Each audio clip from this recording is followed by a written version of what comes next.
네, 특세 기간에 이렇게 수요 예배에 오신 여러분을 환영합니다. 정말 피곤하실 텐데 그래도 이 시간만큼 하나님께서 더 큰 은혜 주실 줄 믿습니다. 네, 오늘 성경을 이제 보시면 하나님께서 우리에게 주신 계명이 정말 많게 느껴질 때가 있습니다. 우리 창세기부터 보시면 처음으로 하신 것이 생육하고 번성하라라는 말씀으로 시작해서 출애굽기에서는 이제 십계명과 레위기, 민수기, 신명기만 보아도 하나님의 계명은 법도는 정말 많습니다. 하지만 오늘 본문에서 예수님께서 새 계명을 우리에게 주신다라고 말씀하시는데 이 계명이 무엇입니까? 서로 사랑하라. 내가 너희를 사랑한 것 같이 너희도 서로 사랑하라.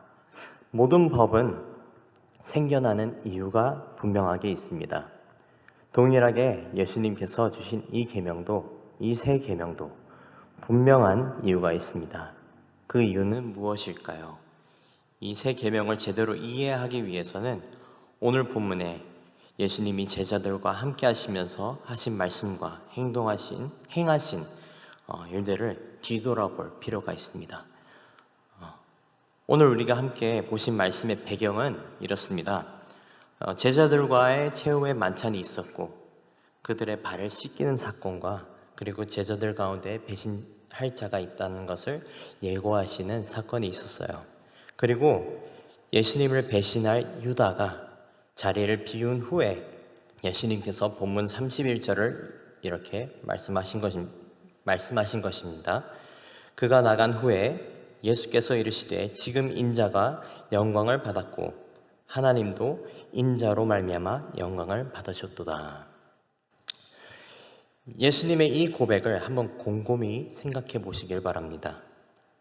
예수님은 이제 곧 사람들에게 끌려가 재판을 받고 많은 매질을 당하고 고통을 겪게 된 후에 결국 십자가형을 받아 못 박혀 죽으실 미래를 알고 계셨습니다. 이때 당시 십자가형은 흉악범들에게 주어지는 심판이었고 매우 수치스럽고 고통스러운 처형식이었습니다.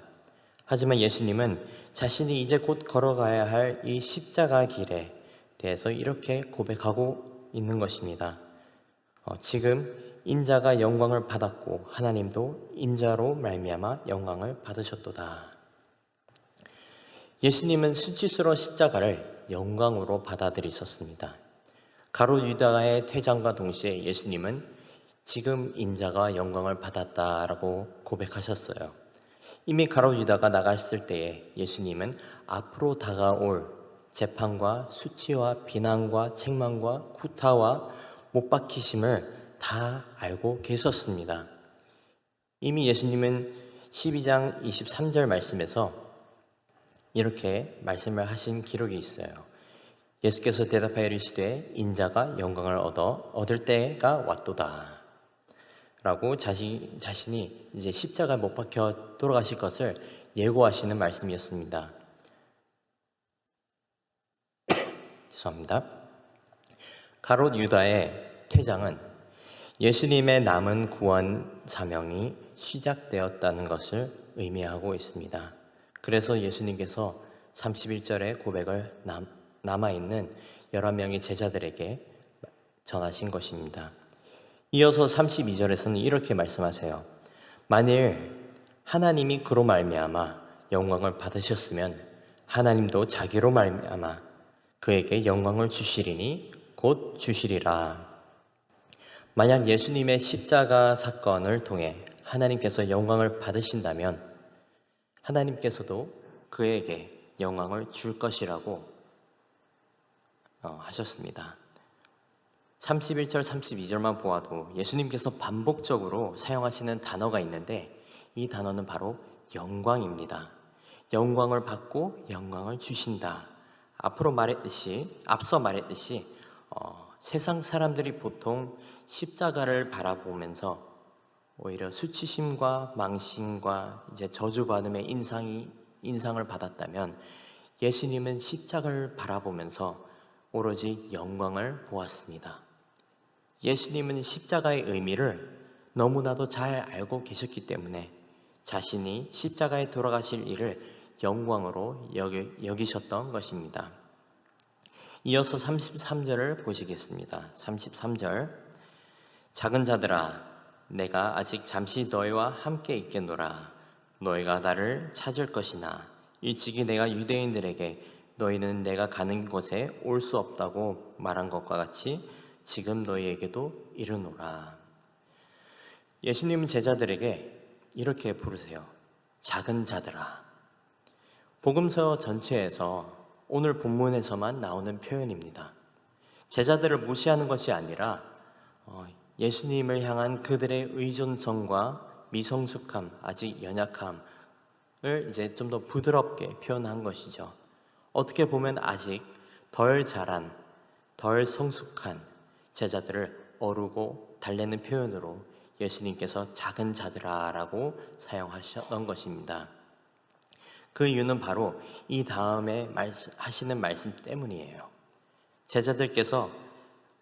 예수님께서 제자들에게 이제 곧 영광의 때가 왔다 라고 하시면서 일시적 이별을 동시에 전한 것입니다. 영광을 받을 것이다, 하나님의 뜻이 이루어질 것이다 라는 말씀을 쭉 해오시다가 갑자기 제자들에게 이별을 전하신 것입니다. 이제 곧 내가 가는 곳에 너희는 따라올 수 없다. 제자들에게는 세상이 무너지는 소식이었을 것이에요.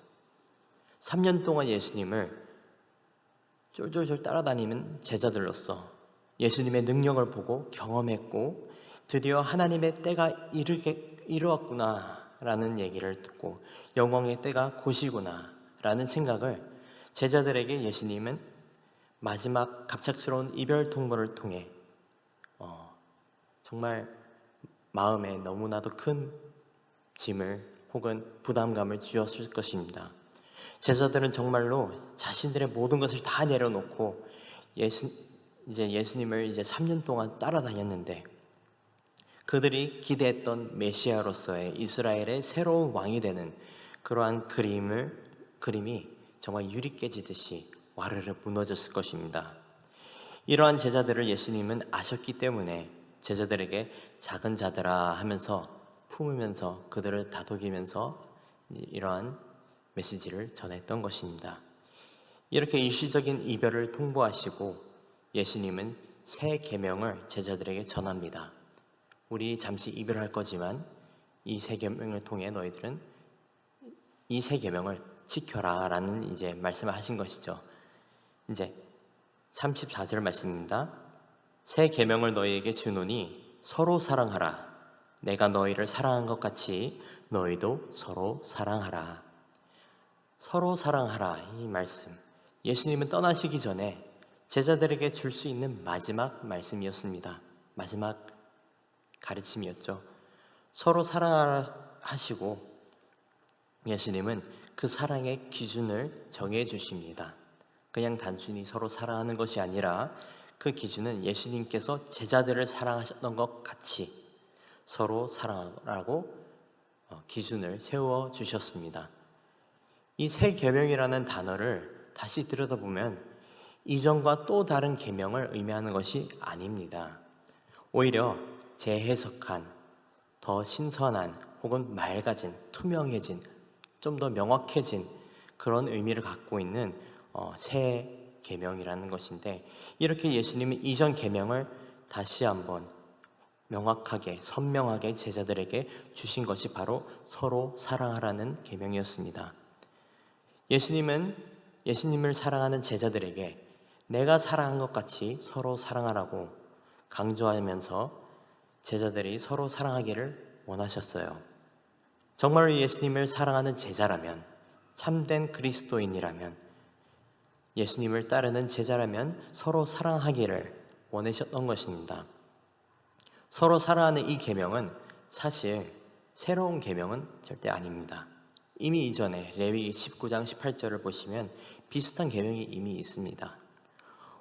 레위기 19장 18절, 원수를 갚지 말며 동포를 원망하지 말며 내 이웃 사랑하기를 내 자신과 같이 사랑하라. 나는 여호와니라. 기존에 존재하고 있는 이 레위기의 계명이 이미 있었는데 왜 예수님은 새 계명이라고 하시면서 서로 사랑하라고 하셨을까요? 다시 보시면 레위기에서 나온 계명은 이웃을 사랑하라는 것이었고 그 사랑의 기준도 자기 자신을 사랑한 것 같이였습니다.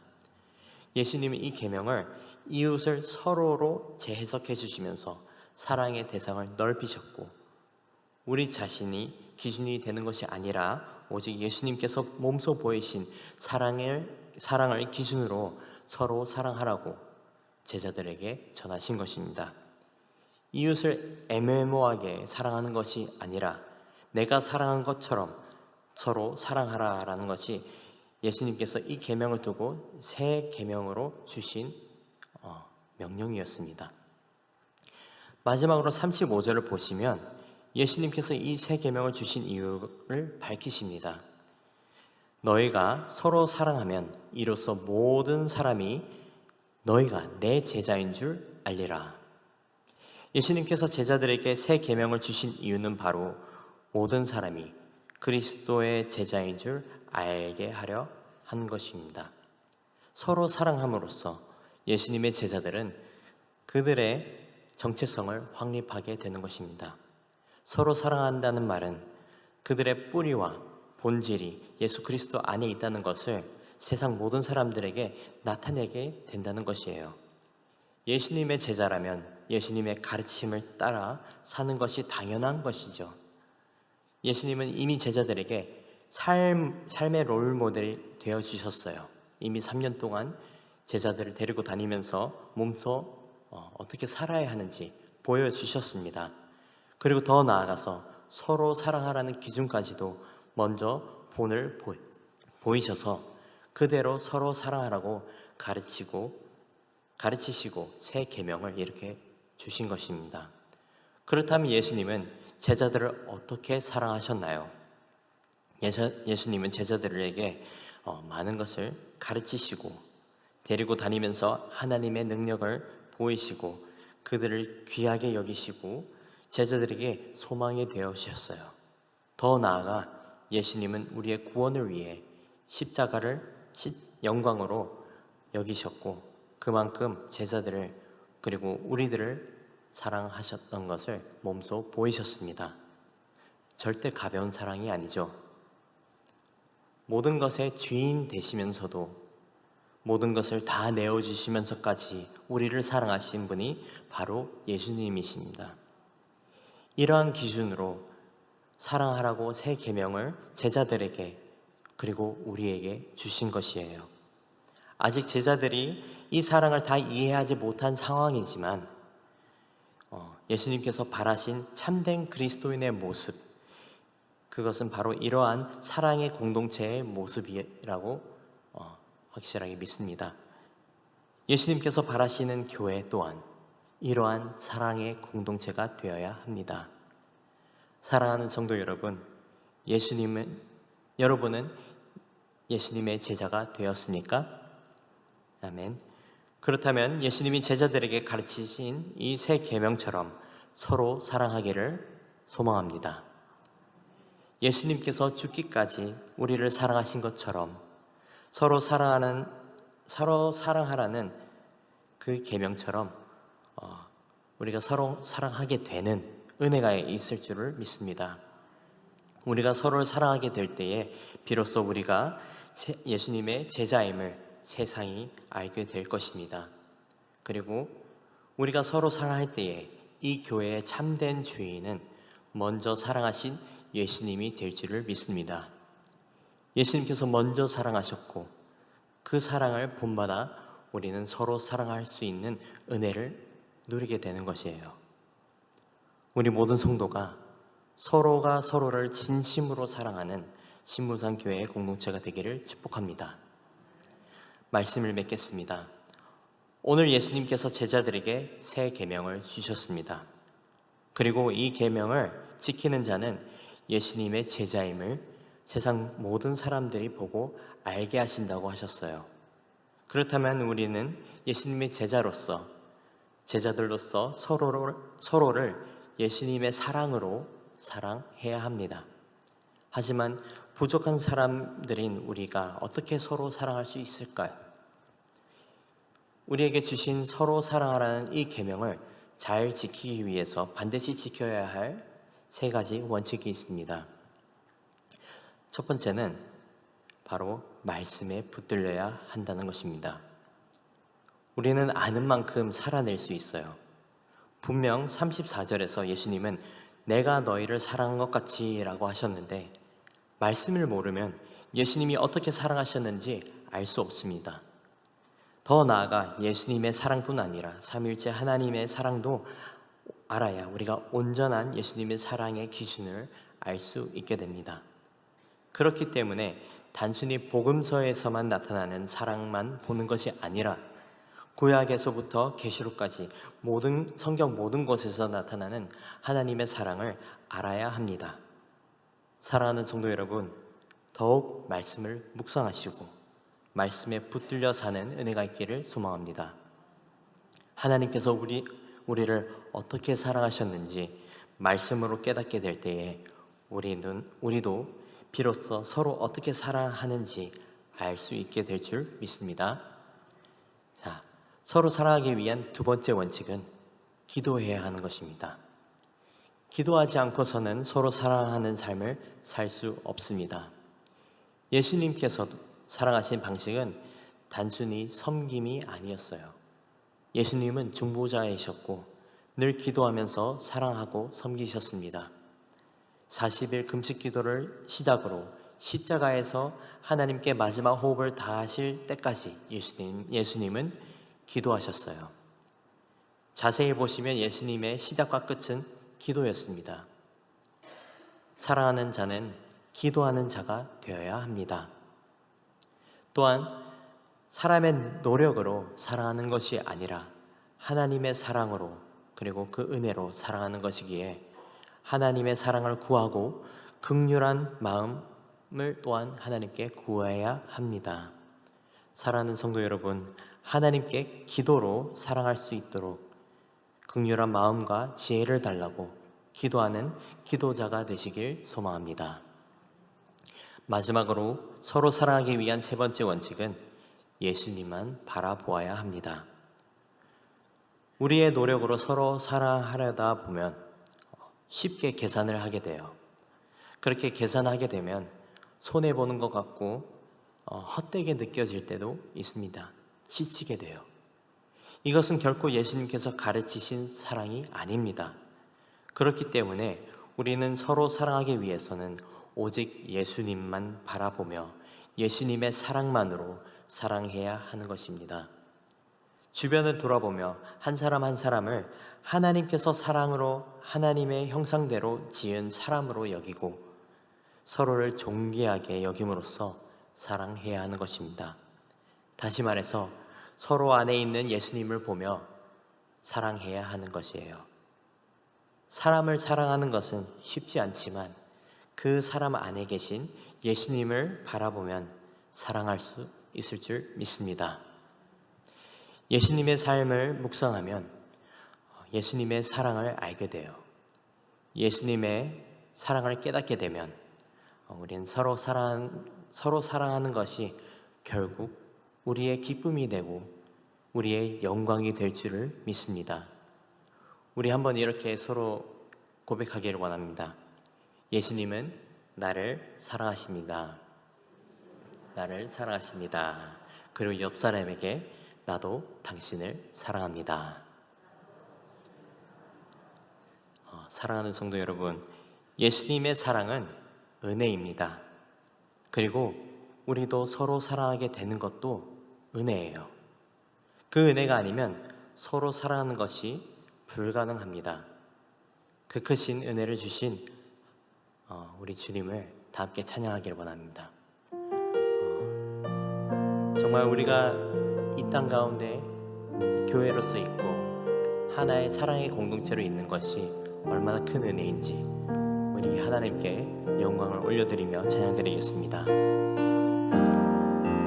내가 누려왔던 모든 것들이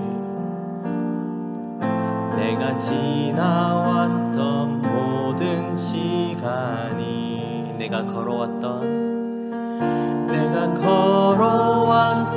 모든 순간이 당연한 것 아니라 은혜였소. 다시 고백합시다. 내가 누려왔던 모든 것들이 내가 지나왔던 모든 시간이 내가 걸어왔던 모든 순간이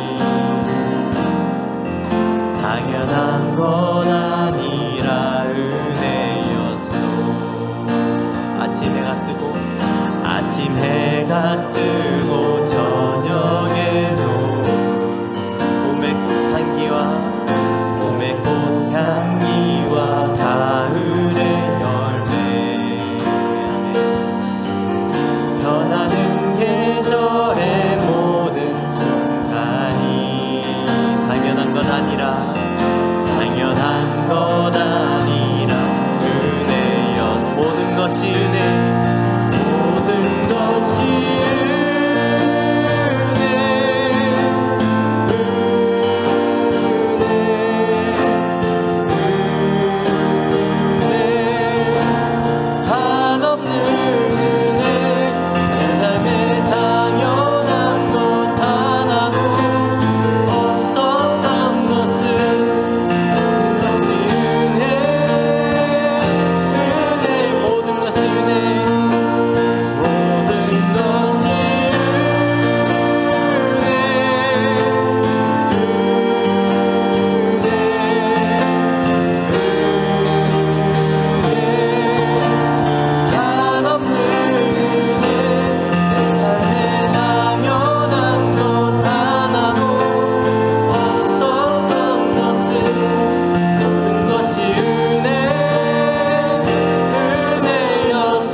사랑의 주님, 이 시간 우리에게 새 계명을 주시면서 서로 사랑하라고 가르쳐 주셨습니다. 주님, 이 시간 함께 말씀을 붙들고 기도하길 바랍니다. 서로 사랑하는 주의 제자가 되길 원합니다. 먼저 기도하실 때에 예수님의 사랑을 온전히 알게 해달라고, 그리고 예수님의 사랑을 알지 못하면 우리는 사랑할 수 없음을, 예수님의 사랑으로 서로 사랑할 수 있다는 것을, 또한 예수님의 사랑을 더 알게 해달라고 우리 이 시간 예수님께 기도하기를 원합니다. 또한 우리에게 서로 사랑하는 것이 할 수 있는 은혜를 달라고 기도하기를 원합니다. 예수님께서 우리를 사랑하신 것도 은혜이고 우리도 예수님처럼 사랑하는 것도 은혜입니다. 서로를 긍휼하게 여기며 존귀하게 여기며 정말 사랑할 수 있도록, 진심으로 예수님의 사랑으로 사랑할 수 있도록 은혜를 달라고 기도하겠습니다. 아버지 하나님 감사합니다. 주님 오늘